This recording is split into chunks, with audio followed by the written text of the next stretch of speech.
Muchas gracias por la invitación. Realmente este es un tema bastante interesante sobre la saturación de los servicios de urgencias. Realmente, como ven, es un mal que se da a nivel mundial y que realmente depende de muchos factores. Yo soy el doctor Marco Maña Ramírez, soy especialista en medicina de emergencias y soy subdirector general del Hospital Rafael Ángel Calderón Guardia. Un hospital con 700 camas más o menos. eh, de alta complejidad y uno de los hospitales de referencias en San José de Costa Rica. Realmente, uno de los factores más importantes que ha ayudado a nuestro hospital es que bueno, mi persona como una de las cabezas y nuestro señor director ha entendido que realmente el servicio de urgencias es uno de los puntos claves en el manejo hospitalario. Y eso realmente nos ha permitido salir avante con el tema de la sobresaturación. No quiero decir que nunca tenemos sobresaturación, evidentemente, como en todo el mundo la tenemos, los pacientes no van a dejar de llegar, pero sin embargo, sí es importante tomar en cuenta que entre más gestión hospitalaria se haga, evidentemente el servicio de emergencias va a ir caminando todavía mejor y la atención de los pacientes todavía va a darse con mejor calidad. Si vamos a la definición de ACEP en el 2002, ¿verdad? Sobre la saturación de los servicios de urgencias, ahí es muy claro, ¿verdad? Que es, el tema de saturación es cuando se superan los recursos disponibles, ya sea camas, personal, cuando ya el tiempo de atención se excede, ¿verdad? Normalmente tenemos establecido por literatura que el paciente con tal patología debe ser tanto tiempo y ya duramos el doble, el triple. Bueno, los pacientes se nos pueden empezar a morir, ¿verdad? Cuando los pacientes ya se encuentran monitorizados en áreas donde no deberían, ¿verdad? Monitores en pasillos. eh, o cuando ya comenzamos a colocar pacientes en áreas que no son para pacientes. Eh, entonces, creo que esta definición nos define a todos, ¿verdad? O sea, es un mal o un tema que realmente creo que todos los que estamos aquí nos sentimos identificados porque lo vivimos en el día a día. Entonces, este es mi hospital, es un hospital con 5 edificios, es toda una cuadra. Eh, Tenemos 700 camas, tenemos capacidad para colocar 13 ECMO simultáneos, 3 unidades de cuidados intensivos eh, de alta gama. Tenemos todos los tipos de trasplantes, incluyendo corazón, pulmón, intestino. Eh, Acabamos de hacer un trasplante esta semana de primer trasplante con donador vivo de hígado. Bueno, y eso hace que nuestro servicio de urgencias evidentemente se vuelva un servicio de alta complejidad. Eh, Otra cosa importante es que a veces creemos que haciendo el servicio de urgencias más grande, ¿verdad? Eh, Se va a resolver el tema de la sobresaturación. Y ese es un tema que ya está muy descrito en la literatura. Entre más camas meta usted, la gente más pacientes le va a meter y los va a dejar ahí que se encarguen los de urgencias, ¿verdad? Entonces realmente ese no es digamos que la solución a esta problemática.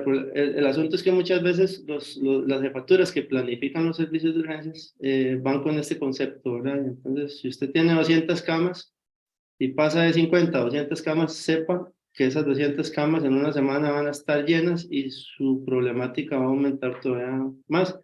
Nuestro servicio de urgencias tiene 2 pisos, ¿verdad? Con camas de observación y con áreas críticas y la sala de shock. ¿Qué hemos logrado? Bueno, esta era nuestra realidad antes, ¿verdad? La realidad de muchos lugares del mundo, eh, con pacientes por todo lado y evidentemente, como todo servicio de urgencias, tenemos picos, ¿verdad? Donde realmente picos de patologías donde la situación se vuelve incontrolable. Entonces, se ha hablado de que yo puedo hacer simulaciones y puedo hacer, digamos que, cálculos matemáticos para saber cuándo mi servicio de urgencias va a estar así como en esta foto. Eh, y como cualquier simulación, se esperaría que esté más pegada a la realidad, ¿verdad? Creo que la matemática no falla. eh, Hoy en día los simuladores son muy buenos, tenemos tecnología muy buena que me puede llegar a predecir bastantes cosas. Sin embargo, es importante tomar en cuenta que esto no es como predecir el clima, ¿verdad? Esto depende de muchísimas variables que no dependen del servicio de urgencias y no dependen propiamente de la jefatura de urgencias. Entonces, eso lo hace todavía un poco más difícil a que podamos llegar a ser más exactos, ¿verdad? Entonces, ¿qué empezamos a hacer nosotros? Bueno, vean esta foto era a la vuelta de la anterior, la imagen de la derecha, vean, ahí donde está el mismo baño, con camillas por todo lado igual, ¿verdad? Y la de la izquierda es la realidad actual, ¿verdad? Entonces, ¿cómo usted logra un servicio de emergencias?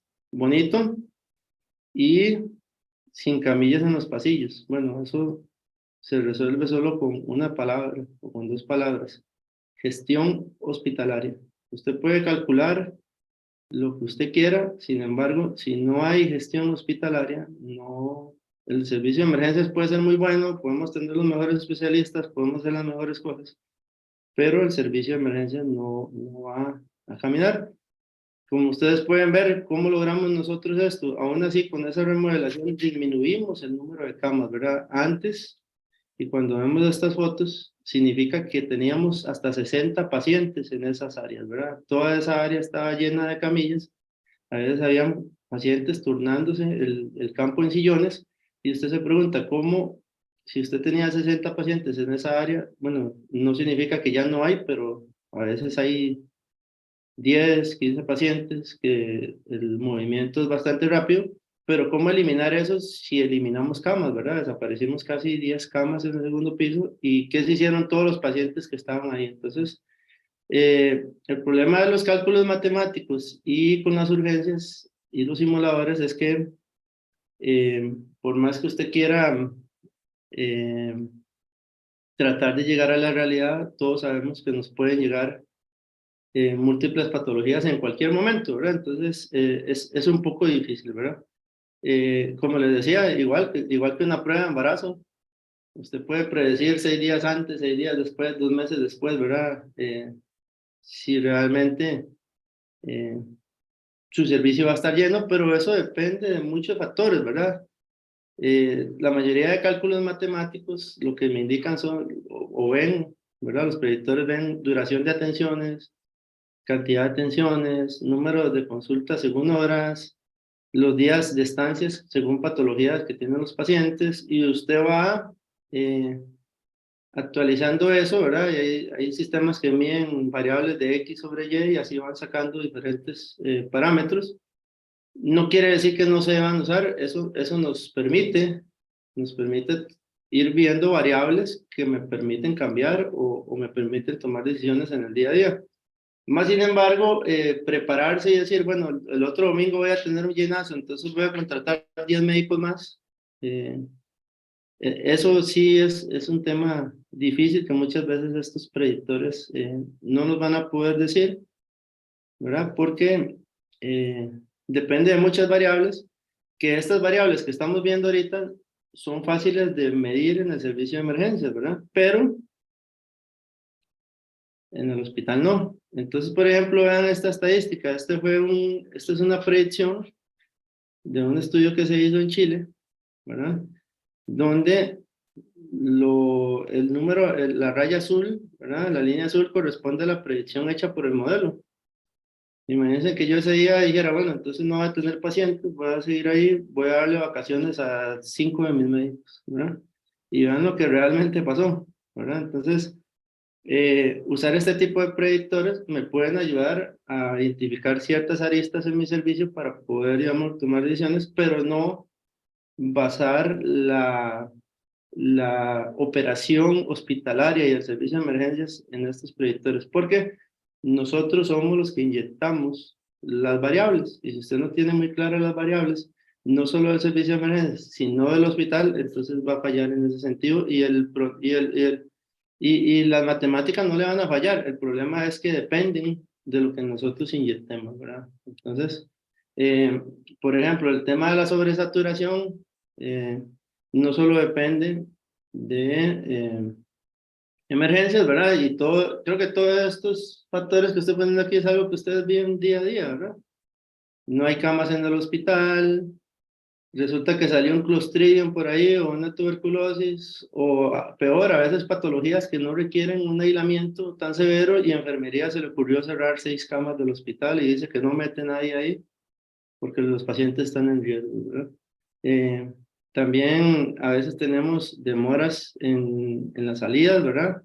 Tenemos ineficiencia en los servicios, entonces resulta que hay servicios donde los médicos pasan una vez al día y si había que hacerle una tomografía o reportar un reporte, hasta el otro día, ¿verdad? Entonces, todo ese tipo de cosas son cosas que afectan el manejo del servicio de emergencias, porque yo puedo dar 500 camas al servicio de emergencias diarias, pero si todas estas variables se siguen presentando, esas 500 camas se pueden convertir en 10 porque ya van a haber pacientes que no se van, otros que no quisieron irse porque nadie les explicó, retrasos en las salidas, la asignación de camas, ¿verdad? Nosotros teníamos el problema de que, por ejemplo, un cardiólogo daba una salida y entonces esa cama estaba asignada para emergencias, pero resulta que él quería que se internara otro paciente de la consulta externa, entonces esa cama se perdía. Eh, Demora para recepción de nuevos pacientes, ¿verdad? En enfermería se le ocurre que no tiene personal, porque tiene muchos permisos, vacaciones, incapacidades, y ese día de los 20 enfermeros planificados le llegaron 10 y de los asistentes, y entonces no hay quien limpie camas, ¿verdad?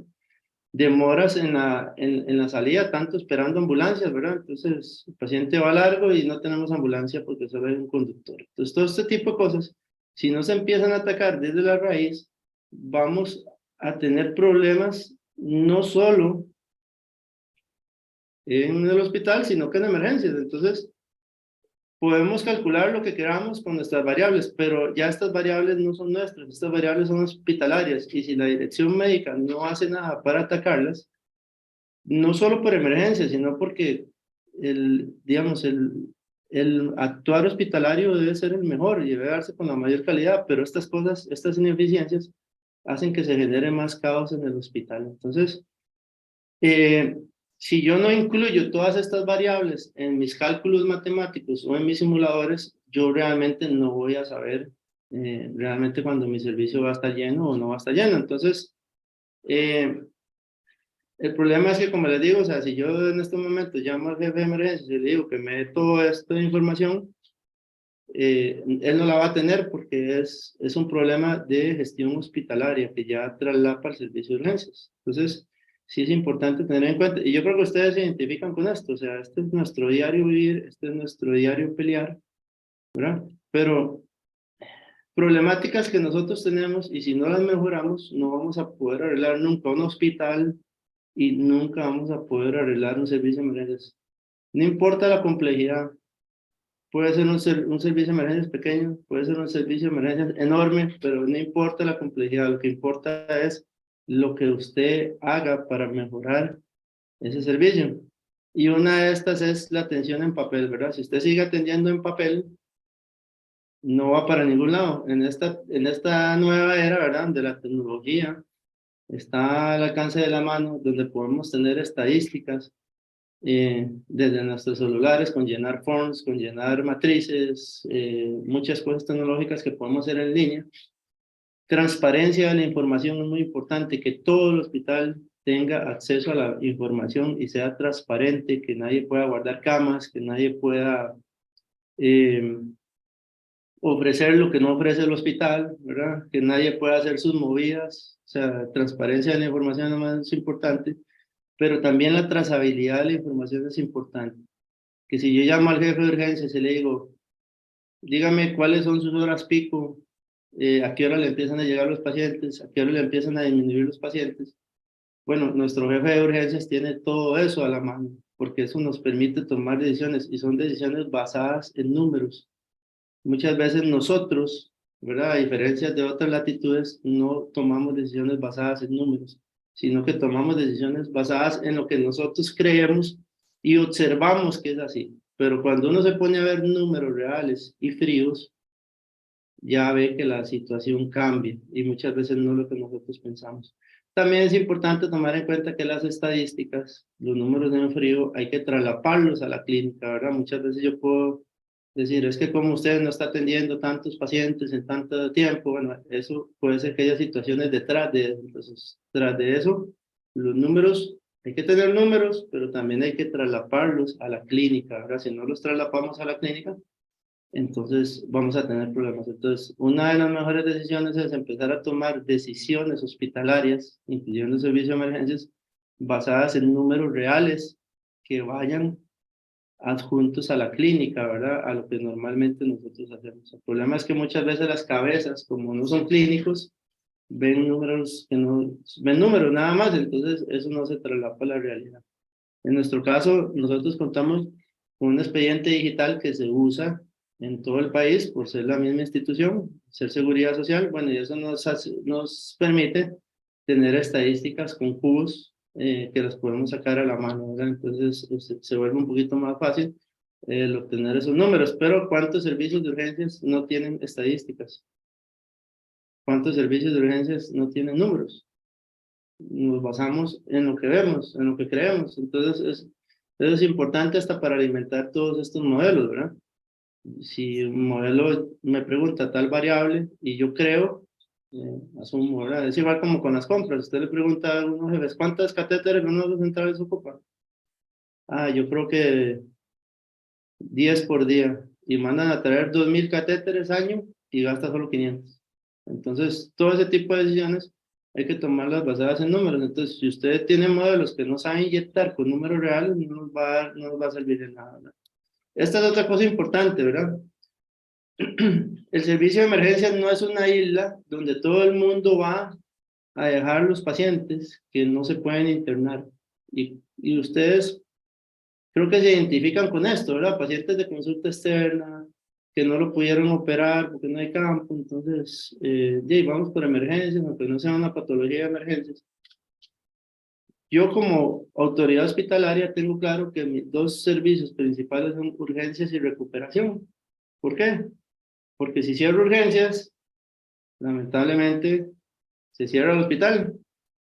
Y si cierro recuperación o se satura recuperación, no se puede operar. No se puede operar los pacientes que están esperando en la casa y sobre todo no se puede operar emergencias. Entonces todavía se sobresatura más el servicio de emergencias. Entonces, si el hospital no entiende que emergencias no es una isla, ¿verdad? Es parte del hospital y es uno de los servicios pilares del hospital. Lamentablemente no todo el mundo nos ve así, ¿verdad? Nosotros tenemos la ventaja de que yo pude llegar a un puesto de esos y realmente hemos cambiado el paradigma y no solo eso, sino que nuestro director siempre ha entendido eso. Pero ¿cómo logramos nosotros eso? Demostrándole al hospital que el servicio de urgencias no es el problema, porque eso es lo que siempre creemos, que el servicio, eso es lo que siempre se ve. Los de urgencias no hacen nada, siempre están llenos, nunca hacen nada por mejorar. Bueno, pero si no nos dan la oportunidad y nos ven como esa isla donde todo el mundo va a dejar sus pacientes, nunca vamos a salir adelante. Entonces, es importante tomar en cuenta eso. La otra cosa es tener un límite. No podemos recibir, porque el problema es que se pueden morir los pacientes entre tanto caos. Entonces, ¿qué es lo que pasa? No significa que cada vez que lleguemos a tantos pacientes se va a cerrar y ya no vamos a recibir más pacientes y van a ver dónde los atienden. O sea, esa no es la idea. Un servicio de emergencias no puede cerrar el 24/7, nos guste o no nos guste. Pero ¿qué es lo que pasa? Que en ese momento el hospital tiene que tomar decisiones y tiene que cerrar otros servicios o redistribuir toda la logística hospitalaria para que se beneficie el servicio de emergencias y recuperación y puedan sacar los pacientes que están ahí. Si no hacemos eso y seguimos recibiendo, entonces no se va a poder, no se va a poder hacer nada porque es un mal de nunca acabar y hay que entenderlo, o sea, estos son vidas humanas. O sea, en los servicios de emergencias hay gente que se debate entre la vida y la muerte y cuando usted tiene 70 personas en un pasillo usted no sabe quién se puede poner mal, o ya no vas a poder atender el que viene mal realmente. Entonces, eso es una raya muy delicada que no se puede pasar, ¿verdad? Y muchas veces la gente trata de decir, no, es que no se dan cuenta los pacientes y todo eso, o tratamos de ocultar la realidad, pero al final de cuentas, si queremos calidad y tenemos ese compromiso que sé que todos tenemos como emergenciólogos o urgenciólogos, no podemos permitir eso, ¿verdad? Entonces hay que tener un límite. Por eso es que nosotros logramos quitar 60 camas del pasillo porque tenemos un límite. Y a partir de ese límite, el hospital empieza a trabajar para el servicio de urgencias y para el servicio de recuperación, ¿verdad?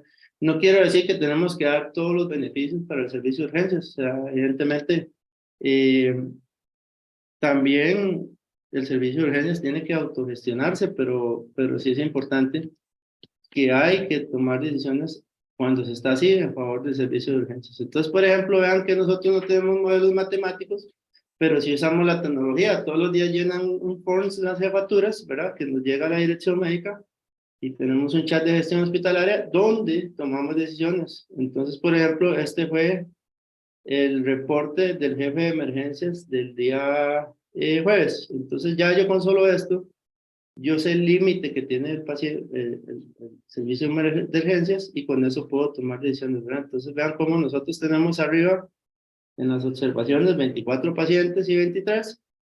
El área de agudos es el área crítica, ¿verdad? Donde tenemos, ese ya teníamos 3 libres. El área anexo es dolor torácico y donde están los asmáticos, había 15 camas libres. En sala de choque había 2 pacientes. Y vean este número, ¿verdad? 25 pacientes en consultorios para ingreso. Entonces, digamos, 2 de ortopedia, 13 de medicina y 10 de cirugía. Él pone ahí muy claro que los supernumerarios son los pacientes que están en consultorios en espera de ingreso, observación o hospitalización. Entonces, nosotros ya tenemos un límite, ¿verdad? Ya nosotros sabemos que las supernumerarias que deberían haber son de 5 a 10. Entonces, si usted tiene 25 pacientes supernumerarios, quiere decir que algo está pasando en el hospital. Algo no se está moviendo como normalmente se mueve. Y ahí es donde las autoridades del hospital, en conjunto con la gestión y los jefes, tienen que empezar a ver qué pasa. Porque esto puede ser muchas cosas. A nosotros nos ha pasado que fue que se dañaron los arcos en C y los ortopedistas no podían operar. O que todos los cardiólogos se fueron de vacaciones y entonces no hay quien haga cateterismos. O solo hay una persona haciendo cateterismos. Entonces le es imposible. O se llenó recuperación y no se puede operar. Entonces hay muchos pacientes operando, esperando cirugías. Entonces, ¿qué es lo importante? No, de los números, no solo verlos, sino ver las banderas rojas que nos arroja esto, ¿verdad? En el momento que yo veo 25 pacientes ahí abajo, yo sé que algo está pasando en mi hospital y sé que tengo que atacarlo, tengo que empezar a buscar dónde está el problema.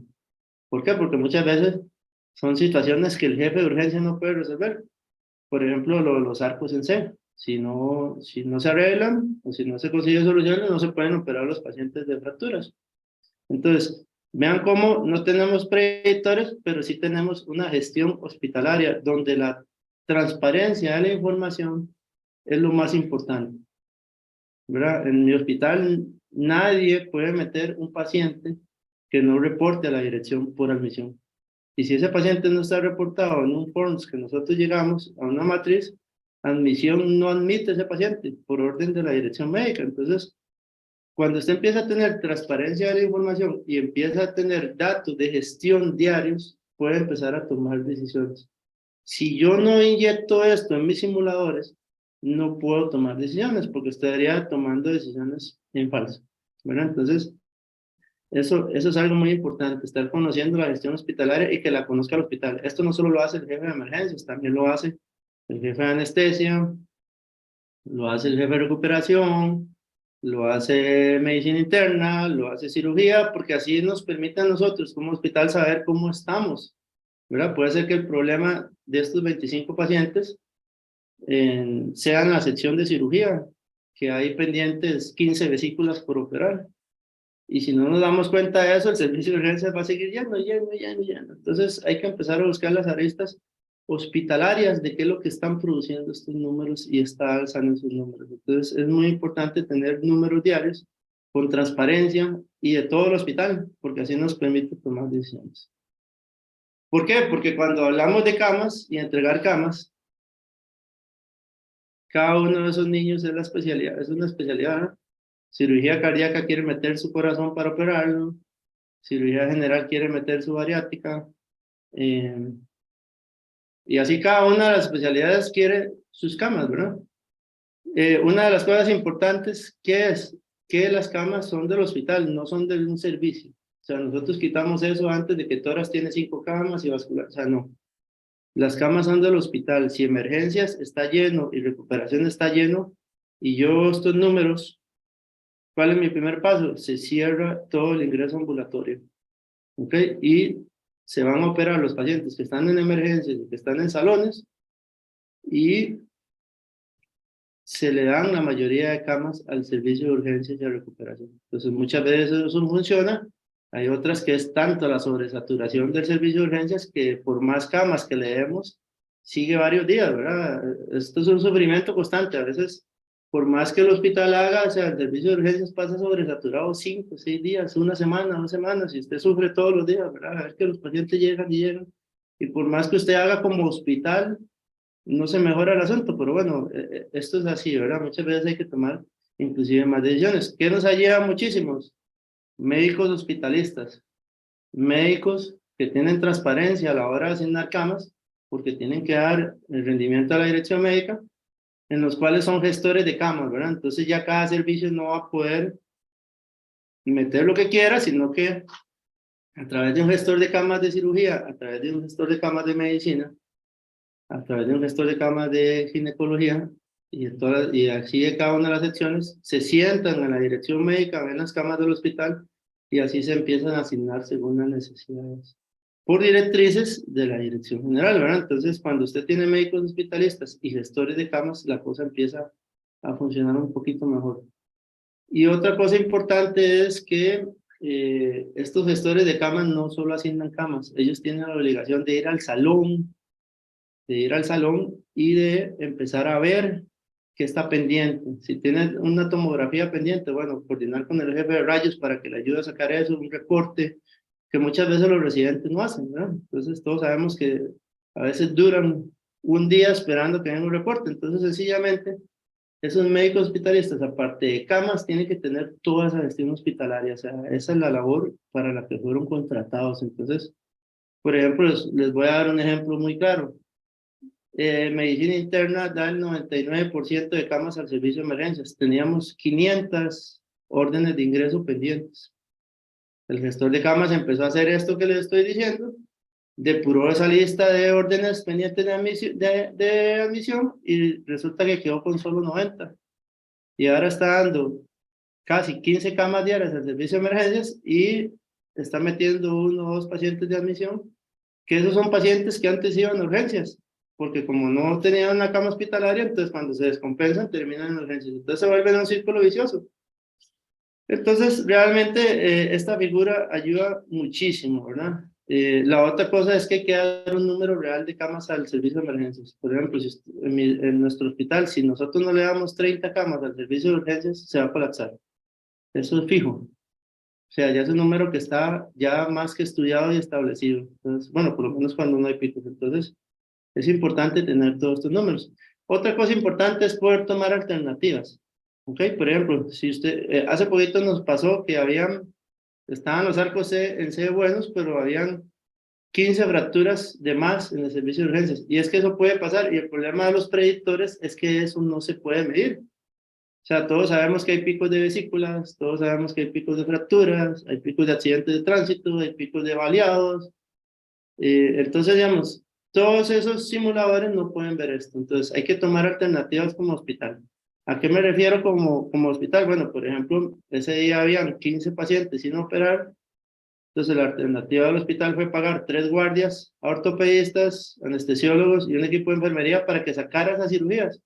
En 3 días las sacamos, ¿verdad? Que es dinero extra que paga la dirección y que solo la dirección puede aprobarlo, pero en apoyo al servicio de urgencias, ya identificando el factor que lo está produciendo, bueno, sencillamente pudimos sacar a esos pacientes y entonces la sobreocupación se vino abajo y ya volvió a la normalidad. Entonces, estar día a día, poder tomar este tipo de alternativas, ¿verdad? La gente a veces cree que es meter camas bis, eso no es una alternativa, o sea, porque eso no va a solucionar. Antes nosotros lo que hacíamos era abrir un salón, pero eso es darle apoyo a los servicios, ¿verdad? Ese salón va a tener 12 fracturas que no se van a resolver porque no se van a operar, entonces hay que ir al grano, hay que resolver lo que está produciendo el problema de saturación, ¿verdad? Y para terminar, control interno, ¿verdad? Es muy importante que si usted no tiene control interno, y eso es uno de los pilares de la administración, o sea, el que es administrador y no tiene control interno está perdido. Y a eso se refieren números. Usted no puede establecer una estrategia y no tener un mecanismo de control interno que me permita tomar decisiones o saber si esa decisión que yo tomé está bien o está mal. Entonces, por ejemplo, les comento uno de los controles internos que tenemos nosotros. Empiezan a aparecer pacientes en emergencias, vesículas y otras patologías quirúrgicas y dice sobresaturación. No se operó este paciente porque está pletórica la sala de operaciones. Qué raro, ¿ah? Todos los días pacientes con plétora en sala de operaciones. Bueno, ¿qué mecanismo de control interno hicimos? Le pedimos al jefe de anestesia que por favor de los 5 equipos quirúrgicos que tenemos a diario, me dijeran todas las cirugías que hacíamos, ¿verdad? Y resulta que la mayoría de equipos quirúrgicos paraban a las 10, 11 de la noche. Entonces usted dice, qué raro, ¿verdad? Y si plétora en sala de operaciones, uno esperaría que pasen operando todo el día y toda la madrugada.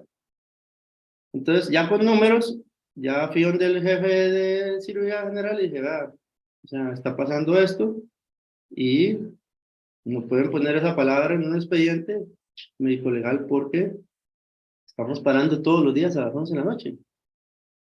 Y entonces, cuando usted hace este tipo de controles cruzados, control interno cruzado, favorece el servicio de emergencia. Resulta que ya no aparecen pacientes sin operar. ¿Por qué? Porque ya la gente sabe que la dirección médica y la gestión hospitalaria recibe esos datos de manera transparente. Entonces, si alguien deja a alguien sin operar porque no quiso, pues al otro día se le va a llamar la atención porque sencillamente tenemos datos cruzados. Y aparte de eso, el jefe de emergencias me manda todos los días cuántos pacientes quedaron sin operar, cuántos pacientes no se ven desde la medianoche, o sea que no se ven toda la madrugada, cuántos TAC están pendientes de reportar de pacientes de urgencias. Entonces, todo ese tipo de gestiones hospitalarias nos ha ayudado a cruzar la información, de manera que el que no está haciendo su trabajo bien, vamos a tener números y le vamos a decir, no, va, esta es la realidad y usted está haciendo esto, ¿verdad? Entonces, a veces la gente se molesta cuando uno lo pone a hacer lo que tiene que hacer para lo que es contratado, pero lamentablemente si no tenemos todo este tipo de situaciones, estadísticas, control interno y todas estas alternativas que les estoy diciendo como hospital, lamentablemente podemos tener todos los modelos estadísticos, los simuladores que ustedes quieran, que realmente la información no va a ser verídica y no nos va a poder no nos va a poder permitir tomar las mejores decisiones. Entonces, se vuelve muy interesante cuando el hospital trabaja para emergencias y recuperación. No quiero decir que los pacientes que estén esperando en su casita una cirugía o que estén esperando un procedimiento no sean importantes. Eso no quiere decir, porque si dejamos a los pacientes en la casa, ahí vienen a dónde van a llegar, a emergencias. Entonces se vuelve un círculo vicioso. Pero la gestión hospitalaria tiene que tener claro pilares y tiene que tener claro estrategias que favorezcan a sus servicios principales. Como digo, nuestros servicios principales lo tenemos claros: recuperación, emergencias y cuidados intensivos. Ahora, para concluir, ¿sirven o no sirven los modelos estadísticos? Sí sirven, me permiten tomar decisiones sobre ciertas aristas, pero para que funcionen no solo tengo que tener claro lo que pasa en el servicio de emergencias, sino lo que tengo claro, lo que pasa en el hospital, porque si no tomamos lo que pasa en el hospital, nunca nos van a salir los números, porque hay muchas aristas y decisiones que no las toma el jefe de emergencias. Entonces, Una de las cosas es no estar peleado con la dirección, ¿verdad? O sea, yo sé que a veces no nos dan pelota, a veces queremos pelear porque nuestro servicio está lleno, pero esa no es la solución, ¿verdad? Ni hacer el servicio más grande, o sea, ni calcular lo que va a venir, sino que sencillamente es gestión hospitalaria diaria, que tiene que favorecer al servicio de urgencias, ¿verdad? Y con eso vamos a tener un servicio de urgencias de alta calidad en el cual el giro cama sea bastante bueno y nos permita trabajar con nuestros pacientes de la mejor manera. Muchas gracias.